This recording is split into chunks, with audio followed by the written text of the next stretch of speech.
Coach Billick is brought to you by the X-Tech shoulder pads. And a good afternoon, sir. How the heck are you? Doing great. Great to be with you. It's always good to chat football with you, man. So how are the Ravens looking, and what kind of a fight should we plan on John Harbaugh bringing into AT&T on Saturday? Well, the Ravens obviously look very good as long as you got Lamar Jackson and a good defense, and how much they played, we'll see. And the Ravens have traditionally played well in the preseason, and so it's going to be a heck of a game, all but going into AT&T. And the Cowboys are going to get a chance to see a lot of the young players and tested across the board. That's the other thing about the Ravens. They're kind of good across the board, so they're going to get good matchups no matter where they are. Now, Coach Schottenheimer has been adamant about being generic and vanilla going into all the preseason games, and even said this week he feels like they get one opportunity to have an advantage with the league not knowing exactly what they're going to bring to the table. How much of an advantage can be harvested from that, Coach? Oh, I don't think as much as you probably think. Obviously, everybody in the preseason, job one is looking at your young players. So you don't bring a lot, and nor do you really prepare for the opponent, because you don't know what the opponent's going to do. They can have tendencies in what they do in the regular season, but they may come in the preseason and say, you know what, we're going to work on our zone coverages this week, or we've got a new pressure package we want to try out. So you really don't know what you're going to get. So everything is generic in that regard, because you just want to see what the players can do straight up. You talk about wanting to see what the players can do, and you bring in a new offensive staff, Clayton Adams, Connor Riley on the offensive line, and I feel like a lot of what they wanted to do throughout training camp was figure out what these offensive linemen can do so they know how to approach the run game in particular. How much does it throw things off when you have a guy like Guyton, who you expect to be a starter for you, but he's missing all of camp? Yeah, that's tough, because obviously, like I said, job one is evaluating the young talent and the new talents you have on the team so that you have a real idea. I mean, the last thing you want to do is let good young talent walk out the door when it comes time to cut down to the 53 because you haven't seen them enough, or they haven't had a chance to really to assimilate offensively or defensively what you're doing. The other thing is obviously, particularly with the offensive line, you want to look at different combinations, whether it's the defensive line, the offensive line, whether it's receivers with a quarterback, that ability to work together. And with the offensive line, when you're missing a component like that, that is missed time that's hard to get back to the opener. Coach, we've heard a lot about physicality, making this team tougher from Coach Schotty over the course of this offseason. What are the keys to doing that and kind of changing the culture of a football team when you take over as a coach? Well, I mean, everybody comes in and says they want to be smarter, they want to be tougher. I guess compared to the others that go, you know what, I want to be stupid and lazy. It's kind of the mantra that everybody brings into it. Part of it has to do with just the mindset. It sounds, when I hear a coach say that, it makes me think, okay, they want to run the ball more, that maybe they want to pressure more. And certainly you can try to set a tone with that during training camp, because in terms of the amount of hitting that you do, and show that you're going to be a physical team. But even with that, you do it within certain parameters because you don't want to get anybody hurt. So it's just the mindset. To me, that means, okay, we're going to run the ball more, and maybe we're going to pressure a little bit more than we did the previous year. Coach, with Micah Parsons being a hold-in, I guess is what they're calling it, how as a staff and as a head coach do you guys manage, say, a holdout like that, and of a player of his magnitude? Well, you hear coaches say it all the time. I can only coach who's here, or I can only coach who's practicing. And that's the mindset you have. You wish the other guys were there. Yeah, every team has this. Every team has somebody that's holding out. Your bigger concern, particularly when you're talking about a veteran player, and you know he's a good player, and he knows what he's going to be doing, is this missed time and he'll get signed eventually. And it'll probably be right at the beginning of the season. It's, okay, how much can we play him? How much can he, how many snaps? He's going to be on a pitch count or not. You've got to decide, and you worry about that because then a player who comes in and just figures, okay, I'm in good enough shape. I didn't have training camp, but I can go in and play, that then you get injured. So those are the things that you think about a little bit more as opposed to what you're really missing, particularly with a player that has such quantifiable abilities and you know what he's going to give your defense. Coach Brian Billick with us here on the Fan. Now, what did you think about the Brian Schottenheimer hire? What kind of interactions did you have with Marty? And just go ahead and take it from there. Yeah, Marty was a long time. Marty Schottenheimer, one of the great coaches in this league. Brian, growing up, obviously, sitting and talking football with his dad, since he was a kid. So obviously he's football through and through. He's proven abilities. And he understands what he's coming into Dallas. He understands that, Jerry Jones is the head coach. And that's how this works. And I'll orchestrate it with the players as best I can. But that's the move. That's what the way it is in Dallas. He understands that. Is there pressure with it? Sure, because of the nature of the hire and the fact, strictly the fact that it's Dallas. There's not going to be any honeymoon. You're expected to win right now, and so that's a given. You understand it, and you go to work and have at it. As an offensive guru like yourself, what do you make of putting two number one wide receivers together, the questions, the difficulties you can present to the defense, and how much better of a quarterback that could make Dak Prescott this year?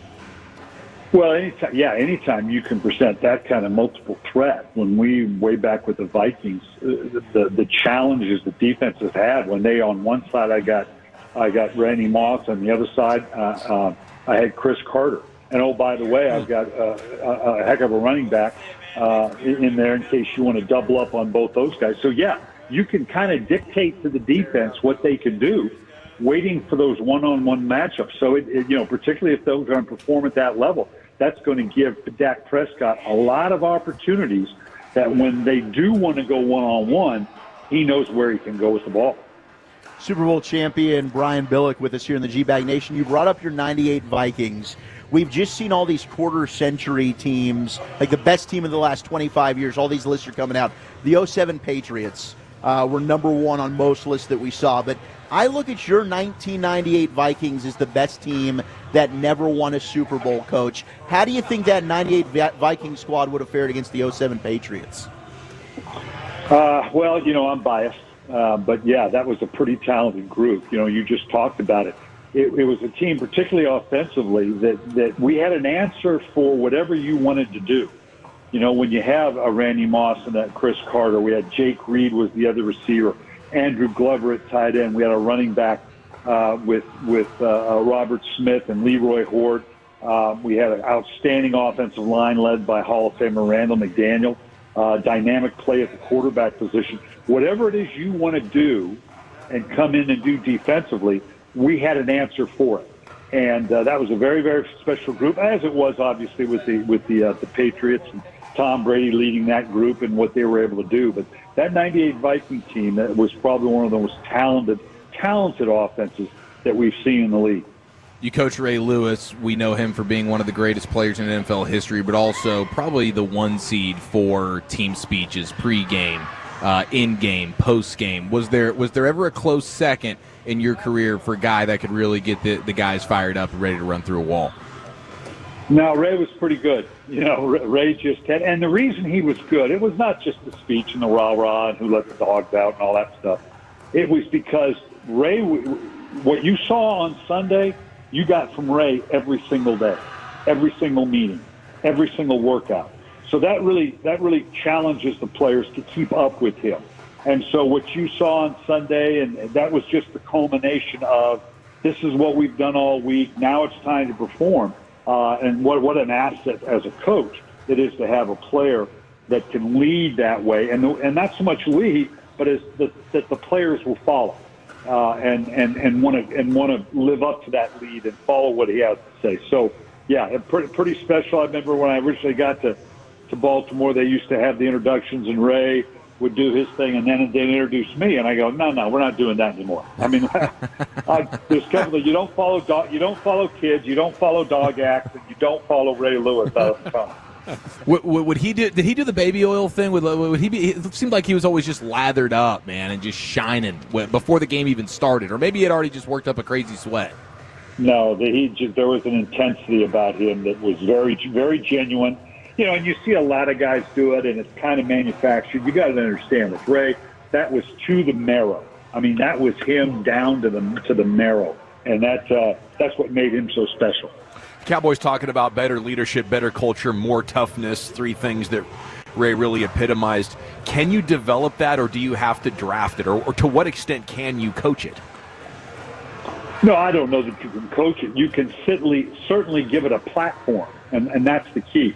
I mean, and guys lead in different ways. Some of them are very, very outward and very vocal, like a Ray Lewis. Others, like, say, a Jonathan Ogden, who I was gifted to have, and very quiet, much more subdued, but a tremendous competitor, and led in a different way, but clearly led. So clearly, as a coach, all you can really do when you're fortunate to have someone like that is to provide a platform for them to exhibit that leadership so that the other players will take that lead. Hey, Coach, nobody wore the sweater vest better than you. Do you miss seeing it on the sidelines? I don't know about that. It was more about that straw hat in training camp. I wish I had gotten the patent on that, because you were the first ones. Yeah. Yeah, I saw more people with that hat. I thought, boy, I should have trademarked that, and I could have retired a whole lot earlier without I trademarked that. But certainly this time of year, you draw back on the memories, and as you get closer to the season. I don't miss training camp. I was out on the golf course today. I'd much prefer to be there than in training camp. But as you get closer to the season, just the energy of it, the relationships, the players, you begin to start to feel those juices and look forward to the beginning of the season. Come on, you don't miss blowing the whistle during some Oklahoma drills with those Ravens teams. I mean, good night, bro. Jamal Lewis, Ray Lewis, let's go. Yeah, I'd much rather be sitting in a room with no windows watching film right now than on the golf course. No, touche. Life's pretty good. I know coaches just live and breathe it, and you can't get away from it, especially when you're in it. Your mind's always racing. Did you ever come up with a play while you were sleeping in your dreams? What's the craziest place that you ever like, oh, snap, I got to play, I got to write this down? Oh, well, you do. There's certain things that occur to you until, and then the light of day you wake up and you go, that's stupid. What the hell was I thinking, Throw that away. Yeah, but it is amazing. My wife would always, when we'd be sitting there watching TV or whatever, and she knew that I was not engaged with what we were doing. It's like, you're thinking about a play right now, aren't you? Because you tend to. And when you're on the offensive side in particular, that's kind of the creative side that you love to tap into, and you're always trying to push the envelope about, is there a little something I can do here? The fact of the matter is that it's already all been done, and everybody's doing the same thing, but you sure like to tinker with it if you can. Well, speaking of great football ideas, what can you tell us about the X-Tech shoulder pads? Well, I'm so proud to be a part of X-Tech. It's their 14th year. And, football, pads hadn't changed in 40 years until X-Tech pads came along. It's the number one pad in all of football right now. All the top players like Josh Allen, Justin Jefferson, Fred Warner, top colleges, whether it's Oregon, USC, Penn State, and even in the high schools now. It's really gratifying to me to see that the high schools and the parents are vesting themselves in. They're going to xtechpads.com. They're seeing what these pads are about, the next iteration of technology that protects the players in this great game, but it is a very violent game. And we now have 14 years of data that these pads are basically custom fitted, because your pads are based on your height, your weight, your playing position, your injury history, the level that you play at. So it's almost like a custom-made pad, 100% American-made. These are the pads that our young people need to be in. Great stuff. Coach Brian Billick, X-Tech, thank you so much, sir. Enjoy your weekend. Enjoy the season. All right, you too. Thank you.